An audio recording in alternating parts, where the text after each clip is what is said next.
1982ஆம் ஆண்டு முதல் மதுரையில திருப்பரங்குன்றம் மலையில் இருக்கக்கூடிய பிள்ளையார் கோவில் தீப மண்டபத்துல தான் கார்த்திகை தீபம் என்பது காலம் காலமாக ஏற்றப்பட்டுட்டு வருது. நல்லா கவனிங்க, 1982ஆம் ஆண்டு முதல் கிட்டத்தட்ட 40 வருடங்களுக்கு மேலாக இந்த தீபம் என்பது அந்த பிள்ளையார் கோவில் தீப மண்டபத்தில் தான் ஏற்றப்பட்டுட்டு வருது. ஆனால் கோவில் நிர்வாகம் எடுத்த அந்த முடிவை நாங்கள் ஏற்றுக்கொள்ள முடியாது. பொதுமக்கள் அனைவரும் கோவில் நிர்வாகத்துக்கு ஒத்துழைப்பு கொடுப்பதை எங்களால் ஒருபோதும் ஏற்றுக்கொள்ள முடியாது. எங்களுக்கு தர்காவில் இருக்கக்கூடிய அந்த இடத்துல மட்டும்தான் கார்த்திகை தீபத்தை ஏற்றணும் அப்படின்னு சொல்லி ஒவ்வொரு வருடமுமே இந்த பாஜக RSS இந்துத்துவ கும்பல்கள் பிரச்சனை பண்ணுவது நம்ம எல்லோருக்குமே தெரியும். இந்த வருடம் பார்த்தீங்க அப்படின்னா இந்த ராம ரவிக்குமார், அர்ஜுன் சம்பத்தோடைய கட்சியில் இருந்த ராம ரவிக்குமார் என்பவர் சென்னை உயர்நீதிமன்ற மதுரை கிளையில் நீதிபதி GR சுவாமிநாதன் முன்பு ஒரு வழக்கை போடுறாரு. கார்த்திகை தீபத்தை வந்துட்டு இந்த முறை தர்காவுக்கு இருக்கக்கூடிய அந்த இடத்துல தான் தீபத்தூணில் தான் ஏற்றணும் அப்படின்னு சொல்லிட்டு ஒரு வழக்கை போடுறாரு. இந்த வழக்கை விசாரித்த நீதிபதி GR சுவாமிநாதனும் தர்கா இருக்கக்கூடிய இடத்துலையே, அது பக்கத்தில் இருக்கக்கூடிய தீபத்தூண்லேயே நீங்கள் கார்த்திகை தீபத்தை ஏற்றுக்கொள்ளலாம் அப்படின்னு சொல்லி ஒரு உத்தரவும் போடுறாரு. இந்த உத்தரவை எதிர்த்து பார்த்தீங்கன்னா கோவில் நிர்வாகம் மேல்முறையீடு பண்ணிருக்கிறாங்க. நல்லா கவனிங்க, நான் சொன்னேன்ல, கோவில் நிர்வாகம் பொதுமக்கள் எடுத்த முடிவுக்கு இந்த RSS பாஜக கும்பல் கட்டுப்பட மாட்டாங்கன்னு சொன்னேன்ல, அதுக்கு உதாரணம் தான் இது. கோவில் நிர்வாகமே இன்னைக்கு இந்த பாஜக RSS இந்துத்துவ கும்பலுக்கு எதிராக கார்த்திகை தீபத்தை நாங்கள் தர்காக பக்கத்துலலாம் ஏற்ற மாட்டோம், வழக்கமாக எப்போதும் ஏற்றக்கூடிய இடத்தில் தான் நாங்கள் ஏற்றுவோம் அப்படின்னு சொல்லி நீதிபதி GR சுவாமிநாதன் தீர்ப்பு கொடுத்த அந்த தீர்ப்புக்கு எதிராக மேல்முறையீடு பண்ணியிருக்கிறாங்க. நாளைக்கு கார்த்திகை தீபம் இருக்கு. மக்கள் அனைவருமே தங்களுடைய வீட்டில் கார்த்திகை தீபத்தை ஏற்றுவாங்க. கோயிலில் கார்த்திகை தீபத்தை ஏற்றுவதை பார்த்து மகிழ்வாங்க. காலம் காலமாக அமைதியாக நடந்த இந்த நடைமுறையை இன்னைக்கு எப்படி நடக்க போகுது அப்படின்ற சிக்கலே உருவாக்கி வச்சிருக்கு இந்த BJP RSS இந்துத்துவ கும்பல். ஆமாங்க, இவங்க இந்த GR சுவாமிநாதன் கிட்ட வாங்கின அந்த தீர்ப்பு இருக்கு தெரியுமா, இதுல வைத்த அந்த வாதமே போலியானது, பொய்யானது. 2 வாதம் வச்சிருக்கிறாங்க. ஒன்று என்ன அப்படின்னா, தீபத்தூண் அப்படின்னு சொல்லி தர்காவுக்கு பக்கத்தில் 15 மீட்டர் தொலைவில் இருக்கு. அப்போ தீபத்தூண் என்ற பெயர் எப்படி வந்துச்சு? தீபம் ஏற்றனால தானே தீபத்தூண் வந்துச்சு. அப்போ அதில் ஏற்றக்கூடாதுன்னு ஏன் சொல்கிறீங்க அப்படின்ற வாதத்தை வைக்கிறாங்க. 2வது வாதம் என்னமா வச்சுருக்காங்க அப்படின்னா, 1996 சென்னை உயர்நீதிமன்றமே இந்த தர்காவுக்கு பக்கத்திலேயே கார்த்திகை தீபத்தை ஏற்றுக்கொள்ளலாம் அப்படின்னு சொல்லி தீர்ப்பு கொடுத்துருக்குறாங்க. அந்த தீர்ப்பை கோவில் நிர்வாகம் செயல்படுத்த மாட்டேது, இது நீதிமன்ற தீர்ப்புக்கு எதிரானது அப்படின்ற வாதத்தை வச்சிருக்கிறாங்க. இதை விசாரிச்சு தான் நீதிபதி சுவாமிநாதன் அவர்கள் இந்த தீர்ப்பை கொடுத்துருக்கிறாரு. இத்தனைக்கும் இவர் கோயிலில் அந்த மலை மேலே ஏறிலாம் போய் விசாரிச்சிருக்கிறாரு. எதற்கு இந்த விசாரணை அப்படின்னே தெரியல. கோவில் நிர்வாகமே எதிர்க்கல, கோவில் நிர்வாகத்திற்கு சம்பந்தமே இல்லாத, பொதுமக்களுக்கு சம்பந்தமே இல்லாத 3வது நபர் சொல்லிட்டார் என்பதற்காக இவர் நீதிபதி மெனக்கிட்டு மலைக்கு மேலெல்லாம் போய் விசாரணை நடத்துவது ஏன் அப்படின்னு தெரியல. சரி, இப்போ இந்த 2 வாதம் வச்சாங்கல்ல, இந்த 2மே போய். இந்த முதல் வாதம் வைக்கிறாங்கல்ல தீபத்தூண் அப்படின்னு சொல்லிட்டு, அது தீபத்தூணே கிடையாதுங்க.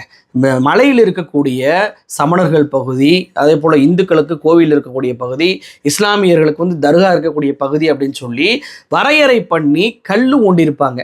அப்படி அளவுக்கல், நில அளவுக்கல் இருக்கு தெரியுமா, அந்த கல்லை தான் பார்த்தீங்கன்னா இவங்க தீபத்தூண் சொல்லிக்கிட்டு இருக்கிறாங்க. அப்போது அது தீபத்தூணே இல்லை அப்படின்றது தெரிஞ்சு போச்சா? ஒன்று அது பொய்யின்னு வந்துருச்சா? 2வது விஷயம், 1996 உண்மையிலேயே சென்னை உயர்நீதிமன்றம் தீர்ப்பு கொடுத்துச்சா அப்படின்னு சொல்லி கேட்டால் அதுவும் இல்லைங்க. அதாவது 1996 என்ன நடந்துச்சு அப்படின்றத சொல்கிறேன். 94 பார்த்தீங்கன்னா இந்து பக்த ஞான சபை சார்பில் தியாகராஜன் என்பவர் சென்னை உயர்நீதிமன்றத்தில் ஒரு மனுவை தாக்கல் பண்ணுறாரு. அதாவது இந்த தீபத்தை எங்கே ஏற்றலாம் அப்படின்னு சொல்லிட்டு. அதற்கு நீதிபதி கனகராஜ் அவர்கள் தீர்ப்பு என்ன கொடுக்குறாரு அப்படின்னா, மலையில் நெல்லித்தோப்பு அப்படின்ற பகுதி, அதாவது தர்காவுக்கு போகிற வழி, அதாவது தர்கா பகுதி இல்லை, தர்காவுக்கு போகிற வழி, 15 மீட்டருக்கு அப்பால் தீபத்தை ஏற்றுக்கொள்ளலாம்.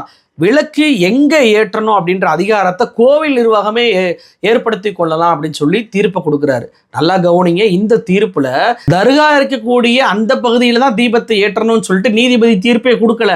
நெல்லித்தோப்புலேருந்து 15 மீட்டர் தொலைவில் தான் தீபத்தை ஏற்றணும் அப்படின்னு சொல்லி தீர்ப்பை கொடுத்துருக்கிறாரு. இந்த தீர்ப்பின் அடிப்படையில் பார்த்தீங்கன்னா அந்த கோவில் நிர்வாகம் என்ன முடிவு எடுக்கிறாங்க, அதாவது பிள்ளையார் கோவில், அந்த கோவில் இருக்கக்கூடிய தீப மண்டபத்தில் இந்த விளக்கை வந்து ஏற்றலாம் அப்படின்னு சொல்லிட்டு முடிவை எடுத்து, இந்த முடிவு என்பது 1982 இருந்தாலும் கூட இந்த தீர்ப்பின் அடிப்படையிலும் அதே இடத்தை தேர்வு பண்ணலாம். ஏன்னா அங்க இருக்கக்கூடிய மூலஸ்தனம், அதே போல சொக்கப்பனை, கார்த்திகை தீபம் எல்லாமே ஒரே நேர்கோட்டில் வருது.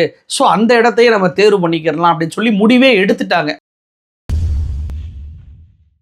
அப்போ இந்த முடிவை எடுத்துட்டாங்கல்ல, உண்மையிலேயே 1996 நீதிமன்றம் அப்படி தீர்ப்பை கொடுத்துருந்தாங்க அப்படின்னா இந்த சங்கிகள் தரப்பு என்ன பண்ணியிருக்கணும், உடனடியாக மேல்முறையீடு போயிருக்கணும்ல. அதாவது உயர் நீதிமன்றத்திலேயே கூடுதல் அமர்வுக்கு போயிருக்கணும், இல்லைன்னா உச்ச நீதிமன்றத்திற்கு போயிருக்கணும். என்னங்க நீதிமன்றம் இப்படி தீர்ப்பை கொடுத்துருக்கு, மலை உச்சியில தர்கா பக்கத்துல தான் கார்த்திகை தீபத்தை ஏற்றணும் அப்படின்னு சொல்லி தீர்ப்பு கொடுத்துருக்கு. ஆனா அந்த கோயில் நிர்வாகம் செயல்படுத்த மாட்டேது. இந்த கோயில் நிர்வாகத்தை கண்டிங்க, அது நீதிமன்ற அவமதிப்புன்னு சொல்லி ஒரு மேல்முறையீடை பண்ணியிருக்கணுமா இல்லையா? ஆனால் பண்ணவே இல்லை. ஆனால் என்ன வழக்கு போடுறாங்க பாருங்க. 2014 அதாவது கிட்டத்தட்ட 20 வருஷத்துக்கு அப்புறம் 2014 திருப்பரங்குன்ற மலை உச்சியில கார்த்திகை தீபத்தை ஏற்றணும். இப்போ இவங்க கார்த்திகை தீபம் ஏற்றக்கூடிய இடம் என்பது மோட்ச தீபம் இருக்கக்கூடிய இடம், இது ஆகம விதிக்கு முரணானது அப்படின்னு சொல்லி வழக்க போடுறாங்க. நல்லா கவனிங்க. உச்ச நீதிமன்றத்திற்கோ உயர் நீதிமன்றத்திற்கோ 1996 தீர்ப்பை செயல்படுத்தணும்னு சொல்லி போல 2014 கூட 1996 வழக்கை தீர்ப்பை சுட்டி காட்டல. மாறாக என்ன சொல்றாங்க, மோட்ச தீபம் ஏற்றக்கூடிய இடத்துல இவங்க கார்த்திகை தீபத்தை ஏற்றுறாங்க, இதனால மலை உச்சியில எங்களுக்கு அனுமதி கொடுங்க அப்படின்னு சொல்லி மீண்டும் பழைய பஞ்சாங்கத்தை தான் அவங்க பாடியிருக்கிறாங்க. சரி, என்னங்க உண்மையிலே மோட்ச தீபம் ஏற்றக்கூடிய இடமா அது அப்படின்னு சொல்லி கேட்டா, அந்த கோவிலுடைய தலைமைப்பட்ட ராஜா அவர் என்ன தெரியுமா சொல்றாரு, இவங்க சொல்வதை போல அங்க மோட்ச தீபம் கிடையாது. மோட்ச தீபம் எங்க இருக்கு அப்படின்னா, கோயிலுக்கு கீழ்ப்பாறையில் செதுக்கி எண்ணெய் ஊற்றி எரிய வைப்பதுதான் மோட்ச தீபம், கார்த்திகை தீபம் என்பது வேற அப்படின்னு சொல்லி அவரே ஒரு பதிலடியை கொடுக்குறாரு. அப்போ நீதிபதி வேணுகோபால் அவர்கள் அந்த டைம்ல ஆதாரம் கேட்கிறாரு. என்னப்பா மோட்ச தீபம்னு சொல்றிய, ஆதாரம் கொடு அப்படின்னு சொல்லி கேட்டதுக்கு ஆதாரம் கொடுக்க முடியாததுனால 2014 கார்த்திகை தீபத்தை தர்கா இடத்துல தான் ஏற்றணும் அப்படின்னு சொல்லி கொடுத்த அந்த மனு தள்ளுபடி செய்யப்படுது, ரத்து செய்யப்படுது வழக்கே. சரி, இப்படி ரத்து செய்யப்பட்ட உடனே பார்த்தீங்கன்னா மேல்முறையீடு பண்ணுறாங்க 2017 நல்லா கவனிங்க. 3 வருடம் என்ன பண்ணாங்கன்னு தெரியல. 2014 17 போய் ஒரு வழக்கு போடுறாங்க. நீதிபதி கல்யாண சுந்தரம், பவானி சுப்பராயன் என்ற 2 நீதிபதி அமர்வு சென்னை உயர்நீதிமன்ற மதுரை கிளையில் அதை விசாரிக்கிறாங்க. அப்போ அவங்க என்ன தெரியுமா சொல்கிறாங்க, அழகாக சொல்கிறாங்க நீதிபதிகள், பல ஆண்டுகளாகவே கோவில் நிர்வாகமும் தர்கா நிர்வாகமும் ஒன்று சேர்ந்து முடிவு பண்ணி ஒரு இடத்துல கார்த்திகை தீபத்தை ஏற்றிக்கிட்டு இருக்கிறாங்க. உங்களுக்கு என்னப்பா பிரச்சனை, அதை ஏன் சீர்குலைக்க நினைக்கிறீங்க அப்படின்னு சொல்லி கேட்குறாங்க. அப்போ காலம் காலமாக எந்த இடத்துல கார்த்திகை தீபத்தை ஏற்றினாங்களோ அதே இடத்துலையே ஏற்றிக்கொள்ளலாம் அப்படின்னு சொல்லி அந்த நீதிபதிகள் 2 நீதிபதிகள் கொண்ட அமர்வு தீர்ப்பை கொடுக்குறாங்க. அப்போ நல்லா கவனிங்க, 96 தீர்ப்புலையுமே மலை உச்சியில் தர்கா பக்கத்தில் தான் அந்த தீபத்தை ஏற்றணும் அப்படின்னு சொல்லலை. 2014 சொல்லலை, 2017 சொல்லலை. 3 முறை இந்த வழக்கு போடப்பட்டு இந்த வழக்கிலேயுமே தீர்ப்பு என்பது ஏற்கனவே இருக்கிற இடத்துல ஏற்றுக்கொள்ளுங்க, பிரச்சனை பண்ணாதீங்க அப்படின்றது தான் தீர்ப்பாக இருந்திருக்கு. இப்போ 96 இவங்க சொல்வதை போல என்ன மாதிரியான தீர்ப்பே கொடுத்துட்டு இருக்குமே, அப்போ அதுக்கு பின்பு 2 தீர்ப்புகள் கொடுத்துட்டாங்களே, அப்போ கடைசியாக நீதிமன்றம் என்ன சொன்னதோ அதுதான் நம்ம ஏற்றுக்கொள்ள முடியும். அப்போ கடைசியாக 2017 2 நீதிபதிகள் கொண்ட அமர்வு கார்த்திகை தீபம் எங்கே ஏற்றணுமோ அங்கே தான் ஏற்றணும், நீங்கள் போய் தர்காலெல்லாம் ஏற்றக்கூடாதுன்னு சொல்லியிருக்காங்கல்ல. இன்னைக்கு வழக்கு ஏற்றுக்கொள்ளக்கூடிய நீதிபதி சுவாமிநாதன் அவர்கள் அதை தானே மேற்கோள் காட்டியிருக்கணும். இன்னைக்கு 2 நீதிபதிகள் கொண்ட அமர்வு மேல்முறையீடு பண்ணி 2 நீதிபதிகள் கொண்ட அமர்வு பெரிய அமர்வு விசாரித்து ஒரு தீர்ப்பை கொடுத்துருக்காங்கன்னா அதை 3 நீதிபதிகள் கொண்ட அமர்வு விசாரிக்கணும், இல்லையா உச்ச நீதிமன்றம் விசாரிக்கணும். அது எப்படிங்க மறுபடியும் ஒரு நீதிபதி கொண்ட அமர்வு விசாரிச்சாங்க? அப்போ இந்த வழக்கு வரும்போதே GR சுவாமிநாதன் அவர்கள் என்ன சொல்லியிருக்கணும், எப்போ இது 2 நீதிபதிகள் கொண்ட அமர்வு தீர்ப்பை கொடுத்துட்டாங்க, நான் ஒரு நீதிபதியாக இருக்கிறேன், அப்போ வழக்குப்படி முறைப்படி அதை நான் என்னால் ஏற்றுக்கொள்ள முடியாது அப்படின்னு சொல்லி தலைமை நீதிபதி கிட்ட இதை விசாரிக்க முடியாதுன்னு சொல்லியிருக்கணும். ஆனால் GR சுவாமிநாதன் அவர்கள் அப்படி சொல்லலை. மாறாக என்ன பண்ணுறாரு, அந்த இந்து சமய அறநிலையத்துறை சொல்கிறாங்க நவம்பர் 13 ஏங்க இப்படி தீபத்தை மலை உச்சியில் ஏற்றனா பிரச்சனை வருங்க, தேவையில்லாத பிரச்சனையை உருவாக்க வேணாம்னு நினைக்கும் போது யாருக்கு பயப்படுறீங்க அப்படின்னு சொல்லி இந்த நீதிபதி சுவாமிநாதன் அவர்கள் கேட்டிருக்கிறாரு. எதற்காக அங்கே பயப்படணும்? ஏற்கனவே பாபர் மசூதியை எப்படி இடிச்சாங்க அப்படின்றது நமக்கு தெரியாதா? கந்தர் மலை அப்படின்ற பேரில் மீண்டும் ஒரு அயோத்தி அப்படின்னு சொல்லி எச்ராஜா அவர்கள் ஒரு படம் நடிப்பது தெரியாதா? ஏற்கனவே ஆடு கோழி பலியிடுவதற்கு எதிராக பிரச்சனை பண்ணி அதில் எச்ராஜா அவர்கள் நீதிமன்றத்தை மீறி நாங்கள் அயோத்தியாக அதை மாற்றுவோம்னு சொன்னது வந்து ஜிஆர் சுவாமிநாதனுக்கு தெரியாதா? அப்போ பிரச்சனை என்பது ஏற்கனவே அந்த மலையில் ஏற்படுத்தி அந்த கொந்தளிப்பு போவதற்கு முன்பே மறுபடியும் நான் இன்னொரு எரியிற நெருப்புல எண்ணெயை ஊற்றுவேன் என்பதை போல கார்த்திகை தீபத்தை கோவில் நிர்வாகமே வேணான்னு சொல்லி முடிவெடுத்த இடத்துல நீங்க போய் ஏன் அதில் போய் ஏற்றணும்னு சொல்றீங்க? பொதுவாக ஒரு விழாவை நடத்தக்கூடிய விழா கமிட்டியினரே ஒரு வழக்கை போடாத போது மூன்றாவது நபர் சொன்னார் என்பதற்காக விழா கமிட்டியினரை நீங்க வேற இடத்துல போய் தீபத்தை ஏற்றுங்க அப்படின்னு சொல்லுவது முறையாக தெரியுதா? அப்போ நில அளவுக்கல்ல தீபத்தூண் அப்படின்னு சொன்னது பொய்யா இருக்கு. 1996 தீர்ப்பு என்பது கொடுத்துருக்குறாங்கன்னு சொன்னது பொய்யா இருக்கு. எப்படி இந்த பொய்யான வாதங்களை ஏற்றுக்கொண்டு இப்படிப்பட்ட தீர்ப்பை, அதுவும் 2 நாள் மட்டுமே விழா இருக்கக்கூடிய நேரத்தில், கடைசி நேரத்தில் இப்படிப்பட்ட தீர்ப்பை ஏன் கொடுக்கணும்? இன்னைக்கு கோவில் நிர்வாகமே இதனை எதிர்த்து ஒரு மேல்முறையீடு பண்றாங்க அப்படின்னா கோவில் நிர்வாகத்திற்கு தேவையற்ற செலவு தானே இது. அந்த காசு இருந்துச்சு அப்படின்னா அந்த விழாவை மக்களுக்கு சேவையாற்றும் விதமாக பல்வேறு வசதிகளை அவங்க செஞ்சு கொடுக்கலாமா இல்லையா? ஏன் இப்படி கோவில் நிர்வாகத்திற்கு இடைஞ்சலை கொடுக்கக்கூடிய வேலையை இந்த பாஜக RSS இந்துத்துவ கும்பல் பண்றாங்க? ஒரு கோவில் நிர்வாகம் பொதுமக்களும் ஏற்கனவே செஞ்ச ஒரு நடைமுறையை நான் மாற்றுவேன், நான் வந்துட்டு எப்படியாவது அங்க இருக்கக்கூடிய இஸ்லாமியர்களை சீண்டுவேன், தர்காவை சேதப்படுத்துவேன், அதன் மூலமாக இந்து முஸ்லீமுக்கு இடையே அங்க இருக்கக்கூடிய பிரச்சனையை உருவாக்கி அதன் மூலமாக அரசியல் அறுவடை பண்ணுவேன்னு சொல்லி துடிக்கக்கூடிய இந்த பாஜக கும்பலுக்கு ஏற்கனவே அங்க இருக்கக்கூடிய பொதுமக்கள் செருப்படி கொடுத்துட்டாங்க. இவங்க மிகப்பெரிய அளவுக்கு மக்களை கூட்டுவோம், ஆதாரம் திரட்டுவோம் அப்படின்ற பேர்ல அங்கே போராட்டத்தை அறிவிச்சும் கூட ஆடு கோழி காலங்காலமாக அங்க பலியிட்டு தான் வர்றாங்க. நீங்க என்னப்பா புதுசா பலியிடக்கூடாதுன்னு சொல்றீங்க? எங்களுக்கு சிக்கந்தர் கடவுள் மாதிரி அவரை நீங்க இடிக்க சொல்றீங்களா, அதை வேணான்னு சொல்றீங்களா அப்படின்னு சொல்லி இவங்களுக்கு மதுரை பொதுமக்கள் யாருமே ஆதரவு கொடுக்கல.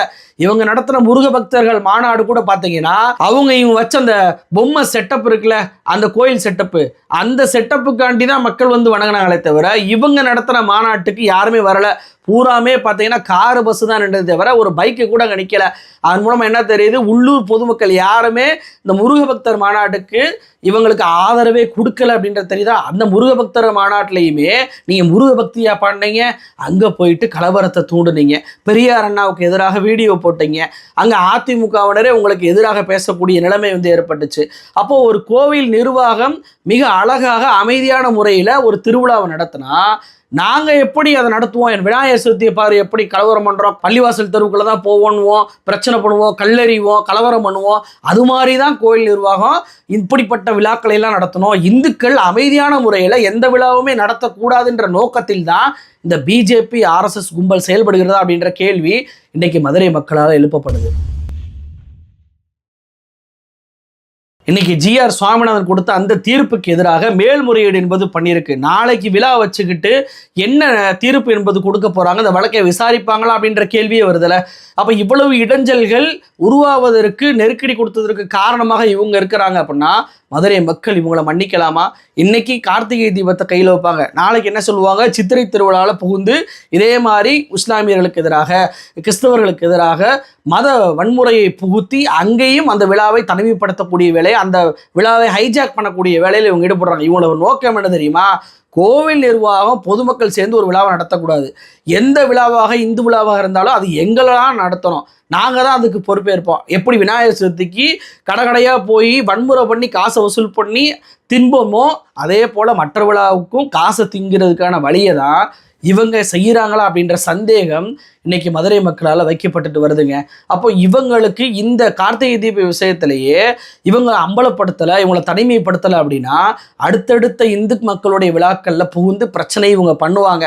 எனவே மதுரை மக்கள் இந்த விவகாரத்தில் விழிப்போடு இருக்கணும். மதுரை மட்டுமல்ல, எங்கெல்லாம் அமைதியான முறையில் விழாக்கள் நடக்கிறதோ அங்கெல்லாம் இந்த பாஜக RSS இந்துத்துவ அமைப்புகளை உள்ள விட்டோம் அப்படின்னா இது போன்ற பிரச்சனைகள் வரும் என்பதற்கு இன்னைக்கு மதுரை திருப்பங்குன்றமே சாட்சியாக இருக்கு. அப்போ நாம வைக்கக்கூடிய கோரிக்கை ஒண்ணுதான், காலம் காலமாக எங்க தீபம் ஏற்றுறாங்களோ அங்கேயே ஏற்றட்டும், எந்த பிரச்சனையும் இல்லாம ஏற்றட்டும். பொதுமக்கள் எந்த பிரச்சனையும் எழுப்பாத போது, கோயில் நிர்வாகம் எந்த பிரச்சனையும் எழுப்பாத போது, மூன்றாம் நபர் கேட்டார் என்பதற்காக ஜிஆர் சுவாமிநாதன் கொடுத்த இந்த தீர்ப்பு என்பது ரத்து செய்யப்பட வேண்டும், செல்லாது என்று அறிவிக்கப்பட வேண்டும். மிக மிக அமைதியான முறையில் கார்த்திகை தீபம் விழா என்பது நடக்க வேண்டும் என்பதுதான் என்னுடைய, எல்லோருடைய, மதுரை மக்களுடைய கோரிக்கையா இருக்கு. நன்றி.